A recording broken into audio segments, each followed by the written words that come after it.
Magandang hapon po sa inyo, bossing. Ngayon, may ibibigay po ako sa inyong isang tips ngayon tag-ulan. Dahil walang tigil po ang ulan, yung tubig po natin ay nai-stock lang po minsan sa ating mga damo or sa ating cording area. Lalong-lalo na po sa ating cording area, mga bossing, ay kailangan po natin ng prevention.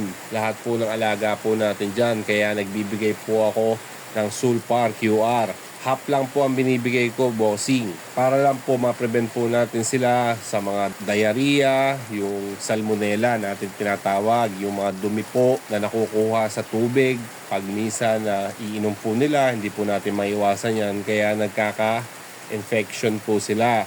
Kaya mas mainam na po yung may prevention po tayo, bigyan po natin sila ng Sulfar QR para sa mabilisan na maging okay sila at para hindi po sila tamaan ng anumang diarrhea or salmonella, para po may antibacterial na po tayo na binibigay sa kanila kayong panahon na ulan ng ulan. Maraming salamat po, mga bossing. God bless.